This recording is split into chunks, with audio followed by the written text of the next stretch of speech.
17 years থেকে টেলিভিশনের সাথে যুক্ত। এখন সিরিয়ালের স্ট্রাগল আলাদা, তখন আলাদা। এরকমও গেছে টানা 36 ঘন্টা কাজ করেছি। সতী, রাশি, অগ্নি পরীক্ষা, দত্তবাড়ির ছোট বউ। সিরিয়ালস এর শুট মানে অফিস ডিউটি, কিন্তু কি ওখানে একটা হিউজ ফেম পাওয়া যায়, যেই ফেমটা আমাদের হোর্ডিনে নেই। এখন তো আমি হোর্ডিনই করি, মডেলিং করি আর ওয়েব করছি নতুন হইচইতে। তুমি যে হোর্ডিং, গ্রাফিটি, ম্যাগাজিন শুটস এগুলো করলে, এইটা আর মডেলিং এর মধ্যে ডিফারেন্সটা কি? Total different work. Billboard, hoarding যেটা আমাদের ব্র্যান্ড ফেস হিসাবে আমাদেরকে রাখে, তো আমার কাজ সেটাই। আদি ঢাকের শরীর আমি অনেক বছর ধরে শুট করছি। স্কিন কমপ্লেকশন কি বায়াসটা এখনো আছে? অবশ্যই আছে, যারা বলবেন এই ভুল কথা। আমার এই কমপ্লেকশন নিয়েও আমি অনেক জায়গা থেকে বাদ হয়েছি। সিঙ্গেল স্ক্রিন হলে গিয়ে আমরা মুভি দেখতাম, এখন আমরা আইনক্সে গেলাম মানেই হিন্দি মুভির টিকিট কেটে নিলাম। আমাদের একটু বাংলা ফিল্মের সঙ্গে থাকা উচিত। এই কাজটা তুমি পাবে না, এটা যার ফলোয়ার্স আছে সে পাবে। অনেক সিনিয়র আর্টিস্ট আছে তারা বলছেন ফলোয়ার্স এর জন্য অন্য কেউ পেয়েছেন। দেখো, কাজ তুমি যে কাজটাই করো সেটাকে ভালোবেসে নিতে হবে।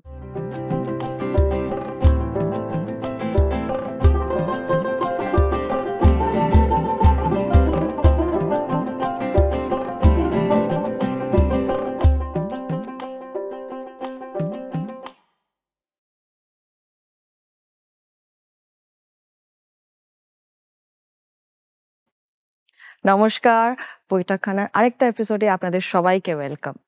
আমি আরাত্রিকা, আপনাদের হোস্ট। আর আজকে আমার সাথে খুব স্পেশাল গেস্ট হচ্ছে শর্বরী দাস।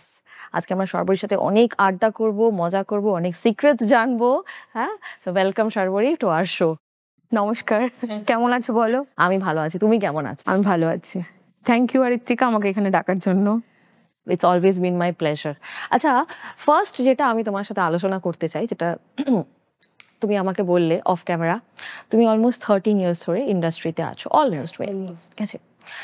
সেই শর্বরী আর আজকের Sharbari, what is a comparison? এই দুজনকে তুমি কি বলবো, মানে কিরম ভাবে দুজনকে তুমি দেখো? সেই শর্বরী এখনকার শর্বরী বলতে ডিফারেন্স, সেই শর্বরী ট্রেনে করে, মেট্রোতে করে শুটিং এ যেত, আর এখন গাড়িতে করে যায়। মানুষটা তো একই আছি, তাই? হ্যাঁ। একদম এই ইন্ডাস্ট্রিতে কাজ করে লোকজনের সাথে মিশে নিশ্চয়ই তুমি তোমার হার্ডশিপস ফেস করো। তখনও ভাত খেতাম, এখনো ভাতই তো খাই, অন্য তো কিছু নয়। তো এই তুমি বলছো ইন্ডাস্ট্রি তোমাকে একটু ইম্প্যাক্ট করেনি, চেঞ্জ করেনি অ্যাজ আ পার্সন? না, তুমি যেরকম ছিল ওরকমই রয়ে গেছো। তো সেটার সিক্রেট ফর্মুলা কি? দেখো, কাজটাকে কাজের জায়গায় রাখতে হবে, ফ্যামিলিটাকে ফ্যামিলির জায়গায়। যতক্ষণ আমি কাজে যাচ্ছি, কাজের জায়গা, কাজ থেকে চলে আসলাম মানে তো ব্যাক টু ফ্যামিলি। তখন তো আর দুটো গুলিয়ে ফেললে হবে না, হবে কি? না, সেটা না, অ্যাবসলিউটলি না। কি হয়, আমরা, তুমি যেরকম বললে তুমি অনেক ছোটবেলা কাজ স্টার্ট করেছো, তখন অনেক রকম লোকের সাথে আলাপ হয়, অনেক মানে এক্সপিরিয়েন্সেস হয়। সব কি ভালো সেটা তো না। তো সেই এক্সপিরিয়েন্সগুলো আমাদেরকে একটু মানে অনেক হয়তো তাড়াতাড়ি ম্যাচিওর করে দেয়, বড় করে দেয়, অনেক কিছু দেখিয়ে দেয়। ম্যাচিওর বলতে গেলে একটা কথা বলি, আমি 17 ইয়ার্স থেকে টেলিভিশনের সাথে যুক্ত। তার আগে আমি যখন ক্লাস 9-এ পড়তাম, তখন আমি ক্লাস 4-এর বাচ্চাকে পড়াতাম। তো তারা এখন বিয়ে হয়ে বাচ্চা হয়ে গেছে এরকম। তো সেগুলো দেখলে হাসি পায় কখনো কখনো। আর তখন যখন সিরিয়াল করতাম তখনের লাইফ মানে টোটালি আলাদা। এখন সিরিয়ালের স্ট্রাগল আলাদা, তখন আলাদা। তখন আমরা এরকমও গেছে টানা 36 ঘন্টা টানা কাজ করেছি, কোনো বোরিংনেস নেই, কিছু নেই। আচ্ছা, তখন 36 আওয়ার্স কাজ করেছো একটানা? হ্যাঁ, করেছি একদিনে একটানা, মানে একদিনে না, 1.5 দিন টানা একটানা। কারণ আমার ডিস্টেন্স অনেক দূর। আমি জানো কিনা জানি না, আমার পুরোনো বাড়ি হাবড়া, আমার ওখানেই জন্ম, ওখানে বেড়ে ওঠা। আর আমি ওখান থেকে তখন কাজে যেতাম। একটা টাইম এরকম ছিল যে আমার অ্যাড্রেস দেওয়া থাকতো বাগুইয়াটি, আমার মামার বাড়ির অ্যাড্রেস। তো তাও আমার মায়ের কাকিমার বাড়ি। কারণ কিনা হাবড়া শুনলে আমাকে কাজে ডাকবে না কেউ, কিন্তু আমি জানি কল টাইম কিভাবে আমি কল টাইম মেনটেন করবো, তো আমি মেনটেন করতাম। তো কি করে মেনটেন করতে, মানে ট্রেন, তারপর অনেক সকালে ট্রেন ধরতে হ্যাঁ, হতো? ফার্স্ট ট্রেন ধরতাম 3:20-তে। এখন আমি জানি না কটায় ফার্স্ট ট্রেন। 5টায় কল টাইম মেনটেন করতাম। তার আগে হলে আমি আগের দিন রাতে চলে আসতাম, মেনটেন করতে হতো। কিন্তু তাও আমি এখানে থাকতে? হ্যাঁ, এখানে থাকতাম। আচ্ছা, আর তারপরে কি কি সিরিয়াস, মানে এট দ্য এজ অফ 17 তুমি কি কি সিরিয়াস তখন আমি সতী চলতো, সতী, রাশি, অগ্নি পরীক্ষা, তারপরে ঢুকলো দত্তবাড়ির ছোট বউ ইটিভিতে। সিরিয়ালস করে, মানে ওই সময় থেকে সিরিয়ালস করার যে এক্সপিরিয়েন্সটা, যে অ্যাম্বিয়েন্সটা তুমি ফেস করেছো, তুমি যে বলছো একটা সময় 36 আওয়ার্স তোমরা কাজ একটা করেছো, মজার মধ্যে থাকতাম, মানে চাই যে ওই টাইমটা ফিরে আসুক। তাই? হ্যাঁ, এত ভালো লাগতো? ভালো লাগতো। মানে ওরা কি ফ্যামিলি মেম্বার্স এর মতো হয়ে গেছে যাদের সাথে কাজ হ্যাঁ, করতে? ফ্যামিলি মেম্বারের মতো। কারণ কিনা ছোটও ছিলাম, একটা আদর আলাপ, ওই জিনিসটা ফেরত চাই বারবার। তো সিরিয়ালস এর লাইফটা, হ্যাঁ, অ্যাজ অ্যান অ্যাক্টর যারা টেলি সিরিয়ালস করে, হ্যাঁ, তাদের লাইফটা খুব হেক্টিক। এই হেক্টিক লাইফটা মানে কিরম ভাবে ইম্প্যাক্ট করেছে? দেখো, কাজ তুমি যে কাজটাই করো সেটাকে ভালোবেসে নিতে হবে, কারণ তুমি আজকে অ্যাঙ্কারিংটা করছো, তুমি যদি এটাকে ভালো না বাসো তোমাকে প্রচন্ড কষ্ট হবে। আর তুমি কাজটা কাজের মতো করে ভালোবেসে নাও, কারণ আমরা এখানে বসে আছি, আমাদের ক্যামেরার ওপাশে যারা আছে তাদের তো আরো কষ্টের কাজ, তাদের কথাটা ভাবো তো একবার, তাদেরকেও অ্যাপ্রিসিয়েট কর। তো কাজ কাজের মতো করে নিলে কষ্ট হয় না। না এমনিও মানে একটা টাইম, কল টাইম থাকতো না যে এই টাইমের থেকে এই টাইম, এই যে এক্সেসিভ টাইমটা তুমি বলছো। দেখো, আমাদের ঢোকার টাইমটা ঠিক আছে, আজকে আমি তোমার এখানে এসেছি, আমি জানি আমাকে কল টাইম এটা, আমাকে এটা আসতে হবে, কখন আমি যাবো সেটাকে আমি জানি, তুমিও জানো না। একটা আশা করা যায় যে আমরা এই টাইমে আমাদের শেষ হবে, কিন্তু সেটা নাও হতে পারে, 1 ঘন্টা লেটও হতে পারে, সেটা ম্যানেজ করে নিতে হবে না। শিফটে কাজ হতো না, না, একদম না। তা এই যে এখন লকডাউনের পর থেকে তো একটা তাও শিফট, যে 10টার মধ্যে প্যাক আপ, 9টা 28-এ প্যাক আপ, আমাদের তো ওরকম টাইম ওরকম কিছু ছিল না। তাহলে কি টাইমটা খাওয়াটাও ওখান হ্যাঁ, থেকে ওখানে সবকিছু খাওয়া মেনটেন করা, সব ওদের মেনটেন করা সবকিছু ঠিক আছে, শরীরের উপর প্রচন্ড ট্যাক্সিং হয়ে যেত না তাহলে? তো নিজের পার্সোনাল লাইফটা কি করে মেনটেন করতে তখন? তো তখন 17 ইয়ার্স, পড়াশুনো চলছে পাশে, সিরিয়ালস করছি, আর তখন পার্সোনাল লাইফ বলতে তো কিছুই নেই, বাবা মা ভাই আর সিরিয়াল, আবার বাড়ি এসে ব্যাক টু বুক। হ্যাঁ, তো পড়াশোনাটাও তো টাইম তো দিতে হতো না? তুমি যখন মানে ধরো সিরিয়াল করছো তখন তো তোমাকে একটা মানে ডে টু ডে লাইফে ওরা তো তোমাকে বলবে না স্যাটারডে সানডে সিরিয়াল করতে এসো না, শুধু। সেকেন্ড সানডে ছুটি থাকতো আমার, এরকমও গেছে যে ক্লাস 12-এর পরীক্ষা, তার আগের দিন আমি ভোর 5টা পর্যন্ত শুটিং করেছি, করে আমি ডাইরেক্ট পরীক্ষা হলে গেছি, পরীক্ষা হলে গিয়ে ঘুমাচ্ছি। না মানে আমি এটা আমি কোথাও বলিনি, আজকে ফার্স্ট টাইম ইন্টারভিউতে বলছি। তো আমি ফার্স্ট বেঙ্গলি, কি লিখেছি আমি জানি না, পাসই করিনি, পরের বছর আবার পরীক্ষা দিয়েছি। আমি বলে ফেললাম আজকে, মানে লজ্জাজনক, কিন্তু ওইভাবেও তারপরেও আমি মাস্টার্স কমপ্লিট করেছি। ওরা ছুটি মানে কোনো রকম টাইম অফ বা ছুটি দিত না পরীক্ষার জন্য। তা যারা ধরো স্টুডেন্টস এবং তারা ইন্ডাস্ট্রিতে কাজ করে তাদের জন্য কি অপশন আছে তাহলে? মানে তারা তো স্কুলও করতে হবে প্লাস তাদেরকে অভিনয়ের কোনো শুটিংও করতে হবে, তাহলে সেটা তাদের সেই ক্ষেত্রে তারা কি করে? ম্যানেজ করে করে চলতে হবে, ম্যানেজ করে স্কুলে করে। তো দেখো একটা টাইম আছে, ধরো অমুক ঘন্টা থেকে অমুক ঘন্টা তো স্কুল করতেই হবে, তখন তারা বাচ্চারা সপ্তাহে 2 দিন ক্লাস করতে হবে। এখন তো সুবিধা হয়ে গেছে, আগে তো একটা যে কবে আজকে এখনো আছে, রাত 10টায় কল টাইম আসবে, পরের দিন সকালবেলা তুমি জানবে যে কটার সময় তোমার শুটিং, তুমি পরের দিনটার জন্য কি করবে, তুমি আগের দিন রাত্রি 10টার আগে তো তোমাকে প্ল্যানিং করে রাখতে হবে যে আমার স্যারের কাছে পড়া আছে, বা পরের দিন আমি কোথাও মন্দিরে পুজো করতে যাব, তো সেই জিনিসটা তো তুমি আগে থেকে জানতে পারবে না। তাহলে তো সিরিয়ালে একটু টাফ, যারা করে তারা জানে, তা আমার তোমার থেকে আমি জানছি যে কি কি যারা করে তারা জানে। আমি এখন করছি না, মিডিলে আমি আবার শুরু করেছিলাম কিন্তু আমি কন্টিনিউ করতে পারিনি। এখন তো আমি হোর্ডিংই করি, মডেলিং করি, ব্যাস এটাই, আর ওয়েব করছি নতুন। সেটাও নিয়ে আমরা জানবো। তো 17 ইয়ার্স থেকে তুমি কত বছর বয়স অব্দি সিরিয়ালসে ইনভলভ ছিলে? সিরিয়ালস আমি 2015 পর্যন্ত করলাম, তারপর থেকে টুকটুক করে আমি মডেলিং এর মধ্যে ঢুকে গেলাম, ব্র্যান্ড শুটের মধ্যে। এই ট্রানজিশনটা কেন, এই চেঞ্জটা কেন, এইটা চেঞ্জটা নিজের আমি জন্য তোমায় কেন বললাম করলে? না, আমি ক্লাস 12 আমার রেজাল্টটা পুরো যায়, তারপরে আবার আমাকে পরীক্ষা দিতে শুধু হয়, ওটার জন্যই? ওটা মেন, শুধুমাত্র বাড়ির ওটাই? প্রেশার, কিছু করার ছিল না। তুমি যে হোর্ডিং বা যেগুলো আমরা বলি যে মানে গ্রাফিটি, ম্যাগাজিন শুটস এগুলো করলে, এইটা আর মডেলিং এর মধ্যে ডিফারেন্সটা কি? র্যাম্প যারা হাঁটে। যারা র্যাম্প হাঁটে ওরা তো র্যাম্পই হাঁটে, আর আমাদেরকে আমাদের ব্র্যান্ড ফেস হিসাবে আমাদেরকে রাখে, তো টোটাল ডিফারেন্ট ওয়ার্ক। আমাদের কি বিলবোর্ড মানে হোর্ডিং, যেটা হোর্ডিং মানে ধরো তোমার কাছে একটা ব্র্যান্ড আছে, যে তুমি একটা কোনো কিছু শাড়ির দোকানেরই ওনার আমি বলছি, তো তুমি তো সেটার ফেস কাউকে না কাউকে রাখতে চাও, যে আমার শ্যুটটা হবে এই ফেস থাকবে, তো আমার কাজ সেটাই। তোমার কন্ট্রাক্ট থাকে না এত Contract বছরের, থাকে। মানে এতটা টাইম বছর করতে না, না? মাস। তোমার আমি দেখেছি আদি ঢাকেশ্বরীতে দেখেছি, হ্যাঁ, নীল আদি শাড়িতে ঢাকেশ্বরীর দেখেছি, আমি অনেক অনেক দিন ধরে শুট অনেক করছি, দিন ধরে অনেক দেখেছি, বছর ধরে। হ্যাঁ, মানে অনেকবার দেখেছি, আমি অনেক বড় বড় বিলবোর্ডে তোমার ছবি দেখেছি। ওদের পুজোর ক্যাম্পেনিংটা করেছি। তো তোমার ওই ওই যে ফিল্ড অফ ওয়ার্কটা, ওই ফিল্ড অফ ওয়ার্কটা কি লেস হেক্টিক? না, না, লেস হেক্টিক না? সারাদিনে 5 ঘন্টা 6 ঘন্টা শুট থাকে, তাও তো তোমার তাও কাছে এভরিডে নয়, অনেকটা আমার কাছে টাইমই টাইম, এটা আমার কাছে ইজি। ইজি। ওই টাইমটা, এই টাইমটা যে নিজের জন্য তুমি বের করতে পেরেছো, এইটা তুমি কিরম ভাবে স্পেন্ড করো? তোমার হবিজ কি?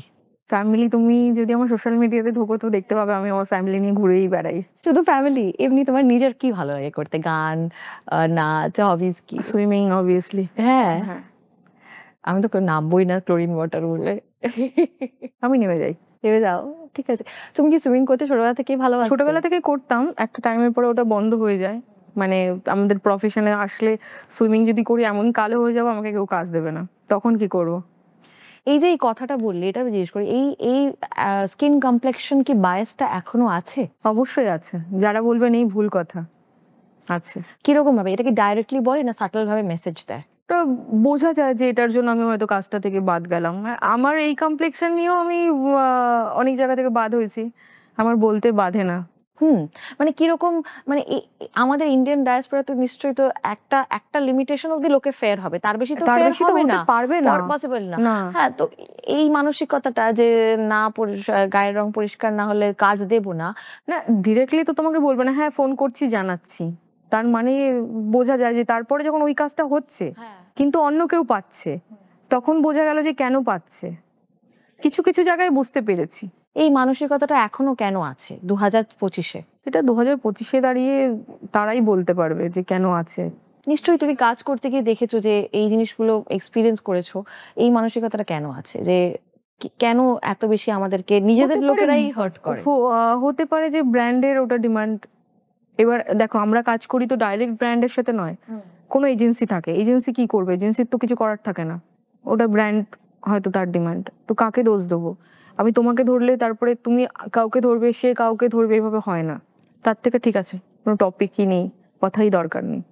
না, আমি না সমাজের কথাটাও জিজ্ঞেস করছিলাম। নিশ্চয়ই, মানে মানুষ তো ব্র্যান্ড হলে কি হবে? নিশ্চয়ই কেউ না কেউ বিহাইন্ড দ্য সিনস একটা একটা হিউম্যান বিং। তো এইটা কেন? ওয়াই আজকে দাঁড়িয়ে এখন যারা আমরা এত বডি পজিটিভিটি নিয়ে কথা বলি, আমরা অ্যাকসেপ্টেন্স নিয়ে কথা বলি, আমরা তো বলি।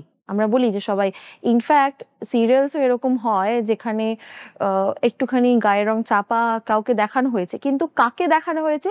যে নাকি অ্যাকচুয়ালি পরিষ্কার গায়ের রং, তাকে জোর করে ডার্ক করে দেখানো হয়েছে। এটা কিন্তু হয়েছে। হ্যাঁ, ওয়াই? নিজেদের মানে অ্যাকচুয়ালি যে ডার্ক কমপ্লেকশন বলো বা যা স্কিন কমপ্লেকশনটা, ওটার সাথে ওরা যেরকম চাইছে ওরকম ওরকম একজন অ্যাক্টরকে যে হয়তো অভিনয় করতে পারে, তাকে নেওয়া হচ্ছে না কেন? এই মানসিকতাটা নিয়ে আমি আলোচনা করতে চাইছি। এটা আমার কোশ্চেন। না, কারণ দর্শকরা জানতে চাইছে, because I am pretty sure তোমাকে যারা দেখবে, বাংলাদেশের অডিয়েন্স বলো, ভারতের অডিয়েন্স বলো, অন্য জায়গায় যে যে যারা তোমার অডিয়েন্সরা না, দেখবে। বাংলাদেশের আমি এই জিনিসটা আমি দেখিনি। বাংলাদেশের আমার প্রচুর বন্ধু আছে যারা আমাদের ইন্ডাস্ট্রির সাথে যুক্ত, তাদের মধ্যে আমি মানে আলোচনা তো অবভিয়াসলি হয় কাজ বাজ নিয়ে, তো আমি আলোচনা করেছি এই জিনিসটা বাংলাদেশে অতটা নেই, আচ্ছা, কলকাতায় একটু বেশি। এখানে মানে শুধু এই এই পার্টিকুলার ইন্ডাস্ট্রি তুমি বলছো একটু একটু একটু বেশি। মানে আমার চোখে দেখা একটু বেশি, জানি না এরপরে আমাকে কে কিভাবে কি বলবে, কিন্তু বাংলাদেশের তুলনায় আমাদের ইন্ডিয়াতে একটু বেশি। তুমি বাংলাদেশের কথা বললে, তুমি বাংলাদেশের এক্সপিরিয়েন্সটা নিয়ে আমাদের একটু বলো কিছু। তুমি কি কি এক্সপিরিয়েন্স করেছো ওখানে? বাংলাদেশের এক্সপিরিয়েন্স বলতে আমি বহুবার বাংলাদেশে গেছি, বহু কাজ নিয়ে। তো বহুবার মানে 5-6 বার, তো আমার কাছে, আমি একটা ইন্ডিয়ান হয়ে বাংলাদেশে 5-6 বার গেছি মানে আমার কাছে বহুবারই। তো একটা কাজের জন্য, খুব ভালো কাজের জন্য আমার কথাও হয় সেখানে, তারপরে সেটা কোনো কারণে হয়নি, আমার ফ্যামিলির কিছু ইস্যু ছিল। আমার জানে সবাই যে আমার বাবা অসুস্থ ছিলেন, তো এখন নেই বাবা। যাই I am হোক, so sorry. হ্যাঁ, তারপরে এখন আমার কাছে বাংলাদেশে 2-3টে প্রজেক্ট আছে হাতে। এখন ওখানকার অবস্থাটাও জানো যে খুব একটা সুবিধার নয়। খুব শিগগিরই যাব বাংলাদেশে, গিয়ে কাজটা করে আসবো। ওখানকার লোকজনের থেকে তুমি কিরকম ভালোবাসা পেয়েছো? বাংলাদেশের লোকেরা মানে আন্তরিকতা খুব ভালো, ওরা মানুষকে আপন করে নিতে জানে, আমরাও জানি, বাংলাদেশও জানে। ওখানে যখন গেছে, ওখানে তোমার ওখানকার কিরকম, মানে যে ডিশটা ধরো তোমার খুব ভালো লেগেছে সেটা একটু ওখানে আমাদেরকে মানে বলো। মাওয়া ঘাটের ইলিশ, বাংলাদেশের যে ইলিশ, হ্যাঁ, আর ওখানে অনেক সুন্দর সুন্দর সুইটস, তারপরে ভর্তা। ভর্তা তো হ্যাঁ, ভর্তা তো ওখানে প্রচুর পাওয়া যায়। কিন্তু এমনি তুমি যখন অ্যাট আ স্ট্রেচ যখন কাজ করতে গেছো, তখন তোমার কি মনে হতো যে হ্যাঁ, এটা তো আমাদের এখানেও পাওয়া যায়? এরকম কিছু একটা ইনসিডেন্ট দেখো আমাকে বলো। বাংলাদেশ আর আমাদের কলকাতা হ্যাঁ। সেমই, আচ্ছা। আলাদা কিছুই নেই, শুধু মাঝখানে তার কাটা, একই, আলাদা কিছু নেই। মানুষজন, আমাদের এখানকার মানুষজন, আমাদের এখানকার কথা যে আমরা শুদ্ধভাবে বলি, ওদের কথাটা ওরা আলাদা বাংলা বলে, এই আর কিছু না, তফাৎ কিছু নেই, একই রকম। একই রকম মানুষজন, একই রকম। তুমি কি প্রপার ঢাকাতে ছিলে? আমি প্রপার ঢাকাতে ছিলাম, আমি যতবার যাই ওখানেই থাকি। ওখানে আমারও অ্যাকচুয়ালি অ্যানসেস্ট্রি বাংলাদেশ থেকে, তবে সেটা অনেক বছর আগের কথা। হ্যাঁ, তো ওটা আমি শুনেছি যে ওখানকার যে এক একটা জায়গার এক এক রকম ডায়ালেক্ট, এক এক রকম এক কথা এক বলে, রকম কথা আমাদের বলে। যেরকম এখানে ডিফারেন্ট ডিফারেন্ট, তবে ওরা খুব ভর্তাটা খায়, এটা ভর্তাটা খুব শিওর খায়। শিওর, আমার ওরা খুব ভর্তাটা খায়। মায়েরও বাপের বাড়ি বাংলাদেশ। হ্যাঁ, আর ওরা আরেকটা জিনিসও খায় যেটা আমি জেনেছি, মানে ওটা হচ্ছে তোমার আম, যে যে চিকেনটা ধরো রান্না করলো বা যে মিটটা রান্না ওরা করলো, খুব প্রচুর স্পাইসি স্পাইস, হ্যাঁ খুব প্রচুর স্পাইসি ইনফিউজ খাবার স্পাইস খায়। থাকে, আর হ্যাঁ ওরা চইয়ের ঝাল খায়। হ্যাঁ হ্যাঁ। মাছটাও মানে যথারীতি, মানে আমরা বাঙালি, আমরা তো মাছ খেতে ভালোবাসি। তোমার মাছ ভালো লাগে? সিমিলার, একই রকম, আলাদা হ্যাঁ। কিছু নেই। তোমার এমনি ফেভারিট ফুড কি? ভাত, আলু ভাত। সেদ্ধ, ডাল, মাছের ঝোল, একদম পিওর বাঙালি খাবার। কি মাছ খেতে ভালোবাসো? ইলিশ মাছ। ইলিশ মাছ। হ্যাঁ, হ্যাঁ, একদম বাঙালি খাবার। আচ্ছা, তোমাকে মেনটেন করতে হয় না? অবভিয়াসলি তাহলে হয়। তুই রোজ রোজ ভাত খেলে হবে? একবার তো খাবোই, ভাত না খেলে মানুষ বাঁচবে বাঁচবে না। আমি কিন্তু ভাত খেতে খুব ভালোবাসি। আমিও ভাত খেতে খুব ভাত ভালো। ছাড়া ঠিক হয় ভাত না, ছাড়া হবে তাই না? সারাদিনে একবারও ভাত না খেলে মিলটা কমপ্লিট হলো না। কমপ্লিট হবে না। যাই হোক, কাজের ক্ষেত্রে ফেরত আসি। তো তুমি হোর্ডিং এর শুটিং করতে শুরু করলে, প্রচুর হোর্ডিংস তোমার আছে। তো তুমি তোমার ব্র্যান্ডের সাথে যখন শুট করতে শুরু করলে, ধরো এরকম সিচুয়েশন হয়েছে যে তোমাকে মানে without N agency brand approach করে বলেছে যে হ্যাঁ, আমরা আপনাকে আমাদের এই পার্টিকুলার প্রজেক্টের ফেসটা চাইছি, এরকম কখনো হয়েছে? হ্যাঁ, আমি ডাইরেক্টলি ব্র্যান্ডের সাথেও কাজ করেছি, অনেক কাজই করেছি। আচ্ছা, তখন মানে যখন কাজটা করেছো, তখন এরকম হয় না যে কাজ করতে করতে একটা ফ্যামিলির মতো হয়ে গেল, যে না মানে এই যেরকম এই পার্টিকুলার শুটের এই নিয়েই থাকবেন, এই নিয়ে ছাড়া আমি কাউকে নেব না, ঠিক আছে? সেরকম দেখো, আমাদের তো হোর্ডিং কি হয়, হয়তো তোমার ব্র্যান্ড আছে, তুমি যদি আজকে হোর্ডিং করো, আজকে তোমার শুট করো, তারপরে হয়তো সেই আবার 6 মাস পরে শুট করাবে বা 1 বছর পরে, তখন ওই 6 মাসের মধ্যে হয়তো আরো 10 জনের সাথে কথা হলো, বা উনি যদি আমাকে লাকি মনে করে তখন আমাকে রাখবে বা চেঞ্জ করবে, সেটা ওনার উপরে। আচ্ছা। রাখে, ম্যাক্সিমাম তো রাখে, চেঞ্জ করে না। আর ফিল্মসে যে তুমি এখন ট্রানজিশন করছো, ওয়েব সিরিজ এন্ড ফিল্মসে ট্রানজিশন করছো, সেই ওয়েব সিরিজ আর films, how different are there from serials?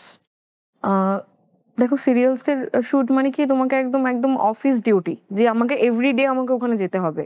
আর আমি মুভিও করলাম, লাস্ট আমার আগস্টে রিলিজ হলো। তো মুভিজে বা এগুলোতে কি হয়, যে আমি জানি আমার 4টে বা 5টা বা 6টা ডেট। এখন তো সেই আগের মতো বিষয় নেই, এখন ওয়েব সিরিজও তাই হয়, 6টা 8টা করে ডেট হচ্ছে, তার মতো কমপ্লিট। তো সেই জায়গায় দাঁড়িয়ে কি হচ্ছে, আমি জানছি যে আমাকে 15 দিনে আমাকে এখানে 7টা ডেট দিতে হবে, বাকি ডেটগুলো আমি এখান থেকে এইভাবে এইভাবে করে পার্টিকুলার চলবো। কিন্তু সিরিয়ালের ক্ষেত্রে কিন্তু সেটা হয় না, যে আমাকে আমাকে ওখানে যেতে হবে, আমাকে হয়তো কাল সকালের ডেটটা দিতে পারে। তো সেই জন্য ডিফারেন্ট বলে আমি এখন ফিরছি না, বাট ফিরবো খুব তাড়াতাড়ি। কিন্তু তখন তুমি তো অন্য কোনো কাজ করতে পারবে না তখন। সেগুলো চিন্তা ভাবনা করে শিডিউল করে তোমাকে তখন অনেক, ফিরতে হবে, হ্যাঁ অনেকটা ব্যালেন্স করে নিতে হবে তো। তখন ব্যালেন্স করে আমি ফিরতে হবে। শুনেওছি সিরিয়ালস করতে গেলে নাকি অনেক তুমি বাইরে কাজ করলে প্রিভেন্ট করে হ্যাঁ ওরা। হ্যাঁ, ওদের হ্যাঁ, প্রবলেম ওদের কিছু আছে। পলিসিস আছে, তুমি বাইরে কাজ করা যাবে না। তো এটা তোমার মনে হয় এটা ফেয়ার, এটা ঠিক? না, এটা একদমই ঠিক না। আমি যেহেতু হোর্ডিংস এর মধ্যে অলরেডি আছি, ধরো আমার কাছে কিছু ব্র্যান্ড আছে যে আমি বছরে এই ব্র্যান্ডগুলো করবোই, আমার কাছে এখান থেকে একটা অ্যামাউন্ট আসবে। আমি যদি সিরিয়ালস করি তাহলে তো আমি তাদের এগ্রিমেন্টের মধ্যে চলে যাব, তখন তো ব্র্যান্ডসগুলো আমাকে ডাইরেক্টলি পাবে না। আর যে অর্থটা আমি এখন পাই, সেই অর্থটা তখন পাবো না। আলটিমেটলি ইটস অল অ্যাবাউট মানি। হ্যাঁ, টাকা রোজগার করতেই হবে। কিন্তু ওরা যে এই আনফেয়ার একটা প্র্যাকটিস করে, হ্যাঁ, এই আনফেয়ার প্র্যাকটিসটা মানে এটা তো আমাদের অ্যাজ অ্যান আর্টিস্ট তোমাকে তো ইম্প্যাক্ট করছে, এবং মাল্টিপল আর্টিস্টদেরকে ইম্প্যাক্ট করে। কিন্তু কি ওখানে একটা হিউজ ফেম পাওয়া যায়, যেই ফেমটা আমাদের হোর্ডিংয়ে নেই, সেটা একটা বিষয়। সিরিয়ালস যারা দেখে, ধরো এখন তো আমাদের নেটফ্লিক্স এসে গেছে, প্রাইম আছে অফকোর্স। তো আমাদের কান্ট্রিতে অনেকগুলো না 1 টিয়ার 2 টিয়ার সিটি এরকম। তো সিরিয়ালস এর সব থেকে বেশি অডিয়েন্স তোমার মনে হয় কোথাকার? বেঙ্গলি সিরিয়ালস এর? একটু ভেতরের দিকের মানুষই তো বেশি সিরিয়াল দেখে, কারণ কিনা আমি যেটা তোমায় বললাম, আমার বাড়ি হাবড়াতে ছিল পুরোনো, এখন তো আমি কলকাতাতে থাকি মা বাবা মানে মায়ের সাথে, সরি বাবা নেই। তো সেই জায়গায় দাঁড়িয়ে আমি যখন হাবড়াতে থাকতাম, সন্ধে হলেই সিরিয়াল চলতো, সব বাড়িতে খুব স্পিকার মানে আওয়াজে শোনা যেত, কিন্তু এখানে সেটা শোনা যায় না যে সিরিয়াল দেখছে বা কিছু। না কলকাতাতে সেটা সেরকম শোনা ঠিক না, এখন তো এখন অনেক অ্যাপস এসে গেছে, অ্যাপস এসে প্ল্যাটফর্ম গেছে, এসে সবাই গেছে। নেটফ্লিক্সে দেখছে, কিছু না হ্যাঁ। কিছুতে দেখছে। আমরা যখন ছোট ছিলাম আমাদের সিরিয়াল ছিল না তো কিউকি সন্ধ্যেবেলায় হ্যাঁ যাই গিয়ে একটু দেখি, বা কিছু কিছু দেখতাম, তোমার মনে থাকবে আলিফ লায়লা, আলিফ লায়লা, শক্তিমান, শাকালাকা বুম বুম, চাকালাকা বুম হ্যাঁ এগুলো বুম। দেখতাম, কিন্তু সেগুলো এখনকার না বাচ্চাদের স্বপ্ন, না দেখে না ওরা। আমরা আমরা স্টার্টিংটা করেছিলাম ডিডি দিয়ে, তাই না? শক্তিমান শক্তিমান দিয়ে শুরু। আর আরেকটা রবিবার হলে বসে পড়তাম আলিফ লায়লা দেখার জন্য। হ্যাঁ, আর Sunday রামায়ণ হতো। ওটা রামায়ণ অবশ্য এই করে ওটা দেখতেই হতো। ওটা মানে ম্যান্ডেটরি, সবাই মিলে দেখতে বসবে। ওটার মজা আলাদা। কিন্তু যেই ফেমটা, ধরো আজকে তো বেঙ্গলি সিরিয়াল রিজনাল সিরিয়াল, তাই না? তো যেই ফেমটা একটা হিন্দি সিরিয়ালসের অ্যাক্টর অ্যাক্ট্রেসেসরা পায়, যেই ফেমটা বা যেই রেমুনারেশনটা ওরা পায়, সেরকম লেভেলের রিচ তো নেই। আমাদের অডিয়েন্স হচ্ছে ওয়েস্ট বেঙ্গলে, বা এখন তুমি দেখো সেটার কিন্তু দোষী কিন্তু একদিক থেকে আমরা নিজেরাই, আমরা যারা দর্শক। কেন বলো, সেই বাংলা ফিল্মের ক্ষেত্রেও আমরা ধরো একটা ফিল্ম, বেঙ্গলি ফিল্মটা যেটা হলে আসছে, আমরা কি করছি, সবার আগে বেঙ্গলিটা না দেখে হিন্দি মুভিটার টিকিটটা কেটে নিয়ে দেখছি। আমরা যদি না দেখি তাহলে দেখবে কারা? আমাদেরকে তো সাপোর্টটা করতে হবে। এটা আমরা দোষী না, তোমার মনে হয় না?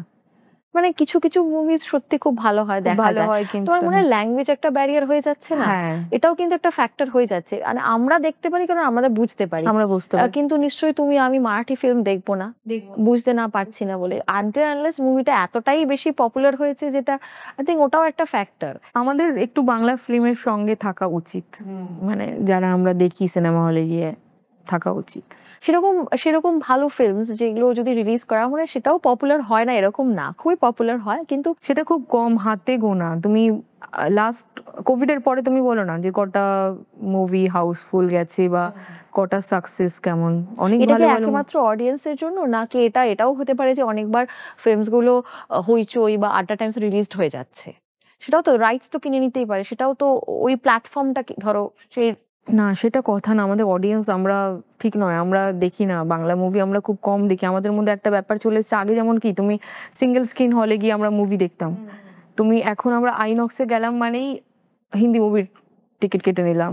যে বাংলা মুভি, আমরা বাঙালি, বাংলা মুভিটাও একটু দেখি যে কেমন করেছে, দেখে নি না যে কি হচ্ছে, সেটা আমরা করি না। আমিও করেছি কয়েকবার, আমি নিজে বলছি, আমিও করেছি। ভালো মুভিগুলো দেখার ইচ্ছা করি, সেটা তো না। যেমন এই রিসেন্টলি আমি ছাওয়া দেখলাম, ছাওয়া খুব আমিও ভালো লেগেছে, দেখেছি, আমার আমারও খুব ভালো ভালো লেগেছে।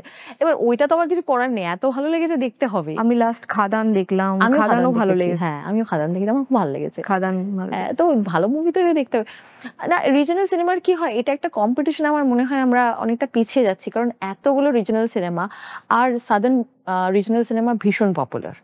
আমি মানে সেটা কি তোমার মনে হয় মানে এত বেশি ওরা অ্যাকশন সিনস গুলো রাখে বলে, মানে আমাদের টোনটা সেটা তো ভীষণ একটু আছে, সাটল। হ্যাঁ সেটা একটু তো আছে। কারণ আমরা দেখবে ওরকম ভাবে কখনোই মানে অত অত অ্যাকশন সিকোয়েন্স, অত বেশি ডান্স সিকোয়েন্স ওরকম করে আমাদের মুভিজ হয়ও না। তা সেই ফ্লেভারটা হয়তো লোকে নাও বুঝতে পারে, হতে পারে না, সেটা বলো একটা ব্যাপার আছে। কি। আর অফকোর্স আরেকটা গুড আমাদের জন্য ভালো যে আমাদের বাংলাদেশের অডিয়েন্সরা আমাদেরটা কনজিউম করে, তাই না? মানে একটা একটা ডিফারেন্ট আমি কান্ট্রি। বাংলাদেশেরই কিছু কিছু মুভি যেগুলো দেখলাম, আমি হলে ভাঙচুর হচ্ছে, মানে টিকিট পাচ্ছে না বলে ভাঙচুর। এই সেম জিনিসটা যখন কিনা আমরা ছোটবেলায় ছিলাম, চিরদিনই তুমি যে আমাদের টাইমে, বা পাগলুর টাইমেও, রোমিও, যে হলে ভাঙচুর হতো, ব্ল্যাকে টিকিট বিক্রি হতো, এখন সেই সব খবরই নেই। হ্যাঁ সেটাও ঠিক কথা, হ্যাঁ। এখন খবরই নেই ওগুলো। কিন্তু আমরা একটা বলতে পারি যে আমাদের একটা অন্য একটা অডিয়েন্স বেস আছে, তাও আছে, অন্য একটা কান্ট্রিতে আমাদের এটা কনজিউম করা হচ্ছে। হ্যাঁ, কিন্তু অন্য ধরো আমি অ্যাসামিজ ফিল্মের কথা বলছি, আমি বলে ফিল্মটা রিলিজ হয়েছিল, আমার খুব ভালো লেগেছিল। না, আমি দেখিনি, আমার হ্যাঁ, জানা নেই। ফিল্মটা খুব ভালো হয়েছিল, অ্যাসামিজ ফিল্ম আর কি। আমরা জানি না, আমরা কয়েকজন জানি হাতে গোনা, কোনো রকম মেজর প্ল্যাটফর্মে না। আর দেখবে যে কিছু কিছু ফিল্মস আছে কানে চলে যায়, যেগুলো ফিল্ম ফেস্টিভ্যালে চলে যায়, অনেক ফিল্মস আছে আমরা জানি ফেস্টিভ্যাল না। ফিল্ম গুলো অনেক গল্প খুব ভালো থাকে ওদের, ছোট ছোট ফিল্ম কিন্তু গল্প অনেক ভালো।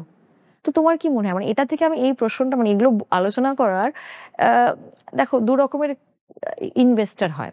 একজন ইনভেস্টর হয় যার কাছে অনেক রকমের অনেক ইনপুট দেওয়ার মতো ক্ষমতা আছে এবং সেটা কমার্শিয়াল ফিল্ম বানালো। আর কিছু ইনভেস্টার্স আছে তাদের কাছে হয়তো অতটা ফাইন্যান্সিয়াল ইনপুট দেওয়ার ক্ষমতা নেই, বাট ওরা না ভীষণ ভালো ফিল্ম বানিয়েছে, ঠিক আছে? এরকম লোকজনকে, এরকম যারা আর কি জানে যে আমি কমার্শিয়ালি পারবো না করতে, কিন্তু আই হ্যাভ দ্য স্টোরি, আমি পারবো করতে, ঠিক আছে? কিন্তু অনেক সময় কি হয়, অ্যাজ অ্যাক্টরস আমি দেখেওছি, শুনেওছি, না না তোমাকে আমি চিনি না, আমি কাজ করব না তোমার সাথে।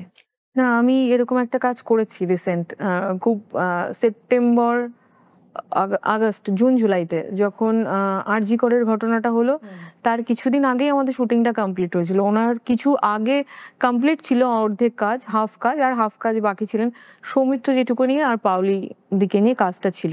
তো আমাকে বলে, সর্বরী এরকম একটা ক্যারেক্টার আছে, মোটামুটি তোকে দেখা যাবে 10 মিনিট মতো পুরো ছবিটাতে, তুই করবি? আমি বললাম গল্পটা শুনি কি বাকি আছে।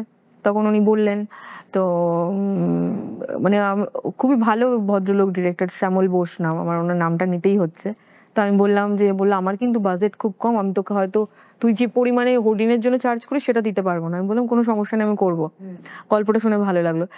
করে আমাদের ডাবিং কমপ্লিট হতে হতে দেখলাম যে আরজি করের ঘটনাটা ঘটলো, আর সেম মানে আচ্ছা, স্টোরিটা সেম। প্যারালাল ড্র, হ্যাঁ, তো খুব ভালো লাগলো গল্পটা।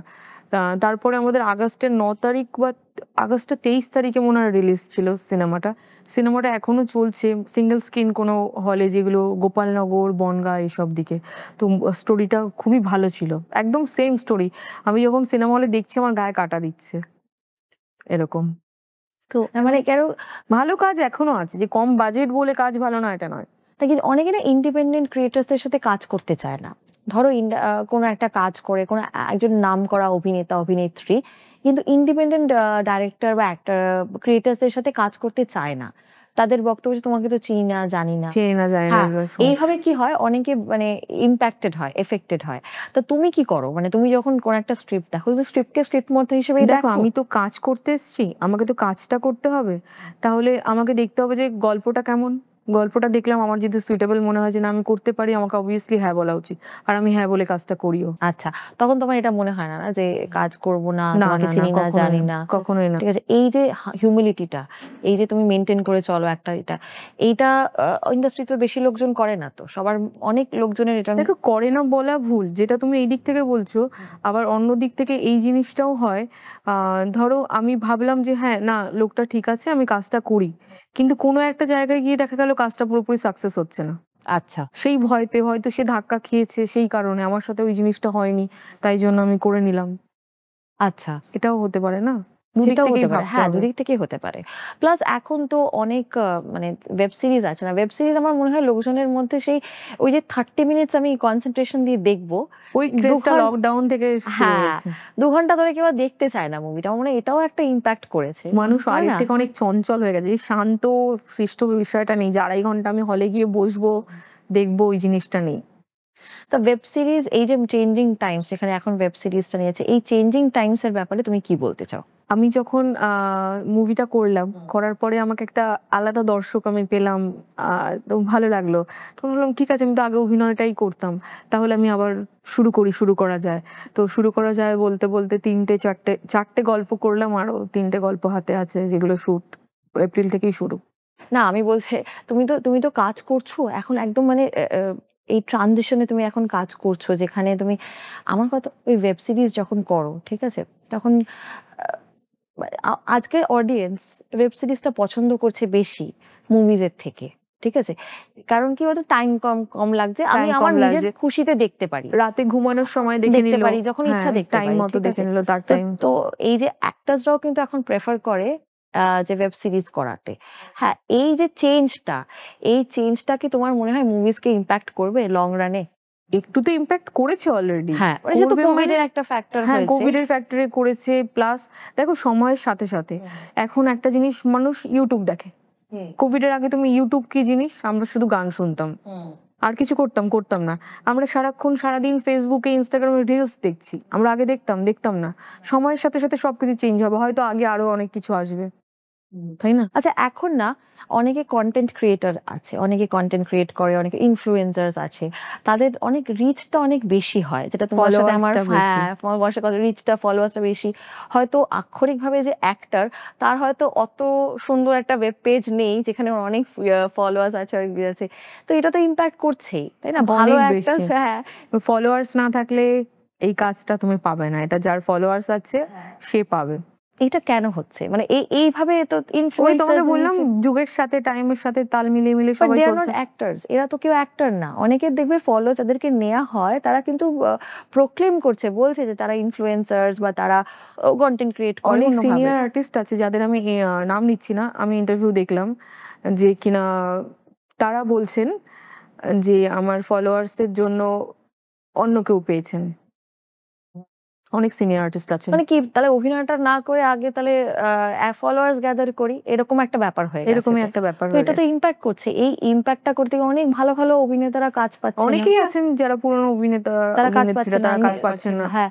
তো তাদের তো একটা লাইভলিহুডে, মানে কি বলবো, তাদের রোজগারের রাত লাগছে। রোজগারের রাত, যার কাছে শুধু অভিনয়টাই পেশা, আর কোনো কাজ নেই, তার হয়তো ফ্যামিলির কোনো বিজনেস নেই বা কিছু নেই, তারা কি করবে? তারা কি তাদের কাছে করবে, কি তাদের চলবে? কাছে কি হবে? তো এটার কি সলিউশন হতে পারে? মানে এইভাবে যে টাইম সময় বদলাচ্ছে, এটার কি সলিউশন হতে পারে? সলিউশন কি আছে? কিছু তো হচ্ছে না এতদিনে, সলিউশন এইভাবেই চলছে।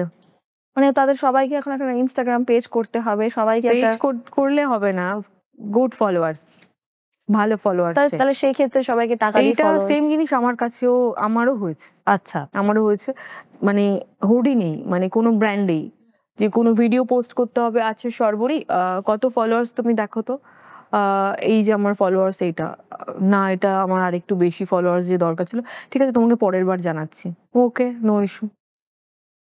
তো ওরা এই এক্সপেকটেশনটা কি রাখে যে তোমার কাছে যদি অনেক ফলোয়ার্স থাকে, সেটা রিয়েল ফলোয়ার্স হোক বা বট হোক, যেটাই হোক, মানে কেনা হোক রোবট হোক, হ্যাঁ, তাহলে কি ওদের ব্র্যান্ডটা বেশি প্রমোটেড হয়ে যাবে, এরকম একটা মানসিকতা থাকে? এরকমই থাকে মানসিকতা, না হলে তো এরকম ধরনের কথা কারণ বলতে পারে অনেক না। ফলোয়ার্স কিন্তু রিয়েল ফলোয়ার্সও না, না থাকে না তো তো, ফেক ফলোয়ার্স বা কেনা হচ্ছে। ইনস্টাগ্রাম দেখে গুনে গুনে বলে দেওয়া যাবে যে কার রিয়েল কার ফেক, দেখে পুরো বোঝা যায় যে কিভাবে, সব তুমিও দেখে বুঝতে পারবে।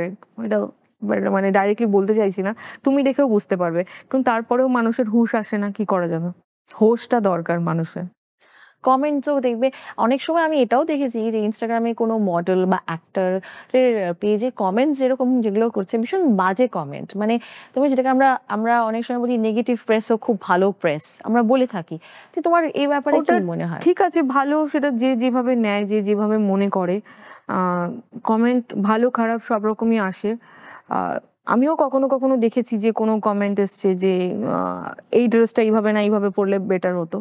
আমি একটা শুটিং এ যাচ্ছি, আমাকে আমার ডিজাইনার বা ব্র্যান্ড যেভাবে ড্রেস বলবে আমাকে সেইভাবে পরতে হবে, আমার কিছু করার নেই, আমার চার হাত পা বাঁধা, আমি হয়তো বলতে পারি যে না এটা না এটা আমাকে দাও, কালার চেঞ্জ করতে পারি বা কিছু, বাট তাই বলে খুবও যে খারাপ ড্রেস পরি তা না, তুমি আমার সোশ্যাল মিডিয়া দেখতে পাবে।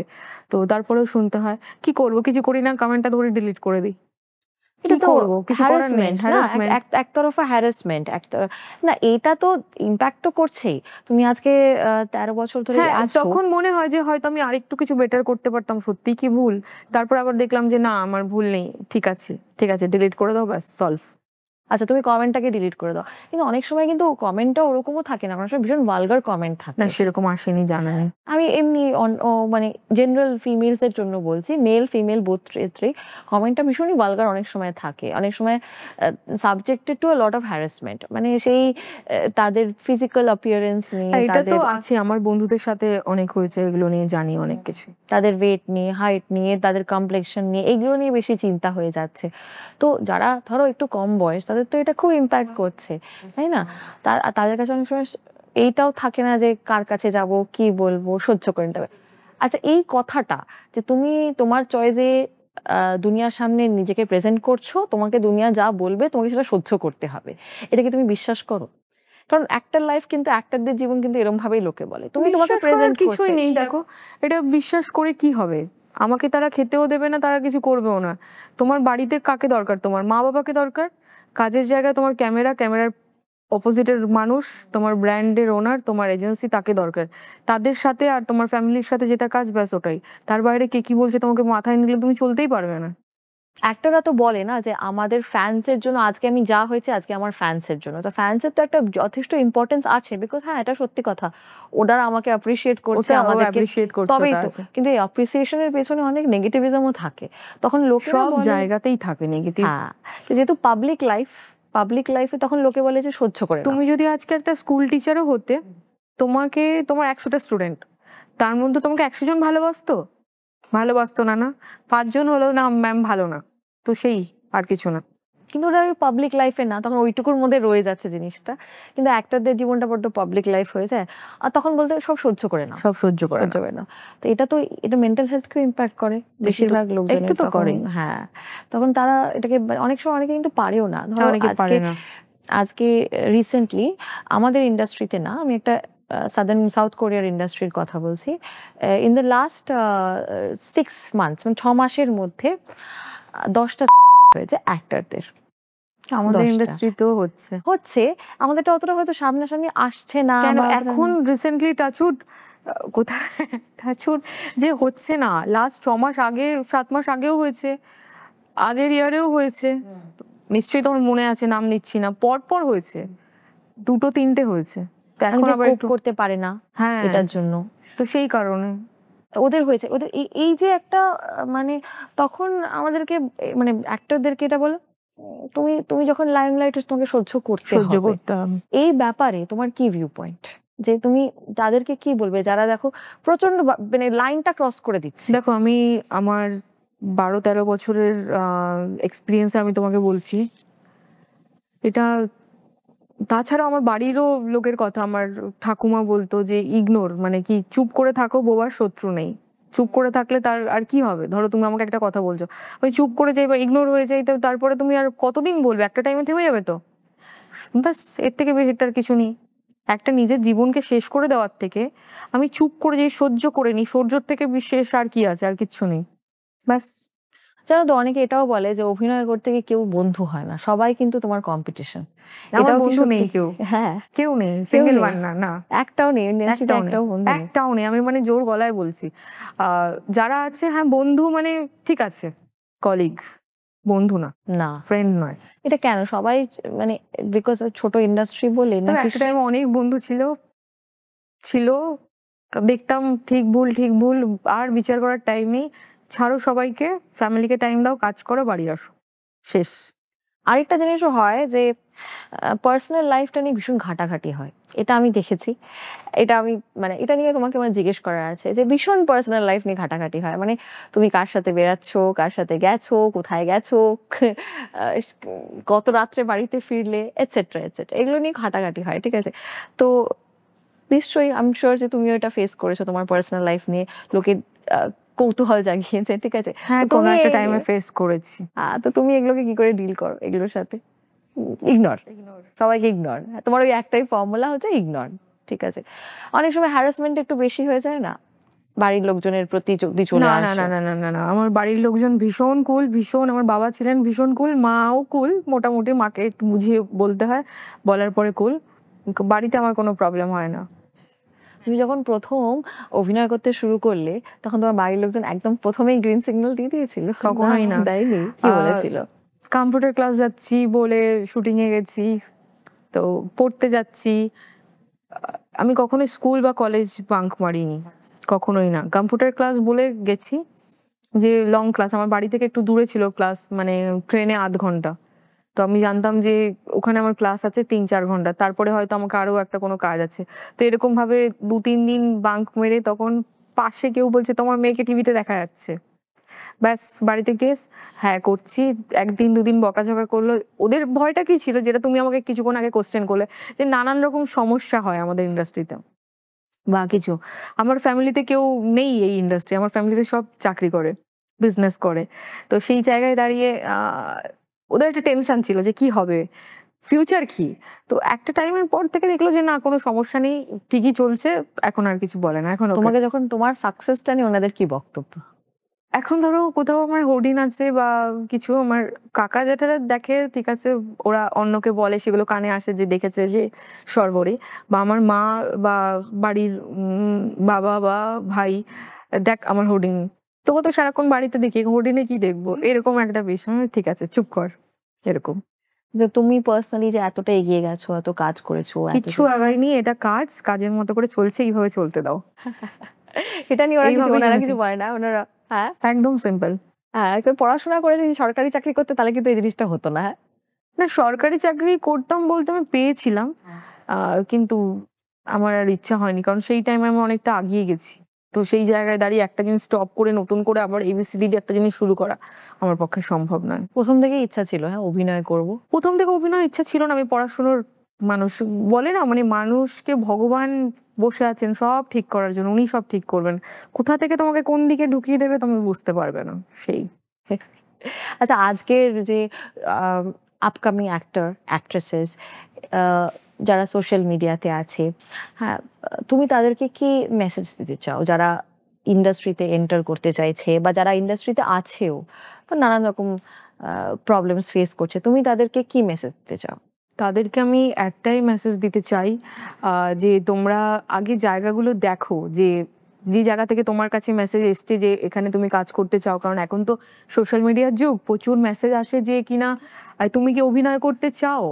তো তখন তোমরা বলে ফেলো হ্যাঁ, তোমরা আগে জায়গাটাকে জাজ করো, জাজ করে তবেই যাও, তাহলে কোনো বিপদে পড়বে না। জাজ না করে যদি যাও তাহলে বিপদে যে কোনো টাইমে পড়তে পারো, মানে প্রচণ্ড রিস্কের বিষয়। একটা মিস্টেক করবে পুরো ওভার সব কিছু। এটাই। That was a very lovely message, আমার খুব ভালো লাগলো। আচ্ছা, এরপরে তোমার আপকামিং কাজগুলোর ব্যাপারে একটু আমাদেরকে বলো। এরপরে আপকামিং কাজ বলতে আমি একটা ওয়েব সিরিজই করলাম, যেটা হইচইতে রিলিজ হবে খুব রিসেন্ট, ডাবিং কমপ্লিট হয়ে গেছে। আর কিছু শর্ট ফিল্মও করলাম, সেগুলো এমএক্স আর হাঙ্গামাতে রিলিজ হবে। আর কিছু নতুন কাজ আমার সামনে শুরু হচ্ছে, তাহলে আমাদেরকে বসে থাকতে হবে তাই তো, যতক্ষণ না রিলিজ করছে। খুব তাড়াতাড়ি রিলিজ হবে। খুব ভালো লাগলো তোমার সাথে কথা বলে। It was a very nice evening, well spent. আচ্ছা শর্বরী, বিফোর তুমি যাও, বিফোর তুমি একদম মানে আমাদের এইটা এন্ড করার আগে, ঠিক আছে, আমাদের অডিয়েন্সদেরকে তুমি একটা মেসেজ তো দিলে, ইন জেনারেল, ঠিক আছে, ইন জেনারেল তুমি একটা আমাদেরকে একটা গুড বাই মেসেজ দাও, যেটা আমরা একটু দেখি, আমাদের অডিয়েন্স একটু দেখুক যে তুমি এতগুলো বছরের পরেও তোমাকে মুখের থেকে এটা বেরোয় যে you must remain positive, this is also very important না? এরকম একটা মেসেজ তুমি আমাদের অডিয়েন্সকে দাও। আর ঋত্বিকার সাথে আমি বসে এতক্ষণ আড্ডা মারলাম, আমার খুবই ভালো লাগলো। খুব সুন্দর একটা সন্ধে আমি কাটালাম। তো তোমরা চ্যানেলটার সাথে যুক্ত থেকো, যারা এখনো সাবস্ক্রাইব করোনি তারা অবশ্যই সাবস্ক্রাইব করো। আর প্রচুর ভিডিও দেখো, পুরোনো ভিডিওগুলো দেখো, আমি সব ভিডিওগুলো দেখছিলাম বসে বসে। তো সঙ্গে থেকো ওদের সঙ্গে, আর আমার ভিডিওটাও দেখো, কেমন লাগলো জানিও। খুব ভালো থেকো সবাই। আর আগাম পয়লা বৈশাখের শুভেচ্ছা, সামনেই পয়লা বৈশাখ। Thank you. আমার মেসেজটাও দিয়ে দিল সর্বোপরি, আমার মেসেজটা দিয়ে দিল। তাহলে তোমরা শুনলে, তোমরা সাবস্ক্রাইব করবে, আমাদেরকে কমেন্ট করবে, প্লিজ জানাবে কেমন লাগলো। তোমাদের সাথে আবার দেখা হবে in the next episode. Tata.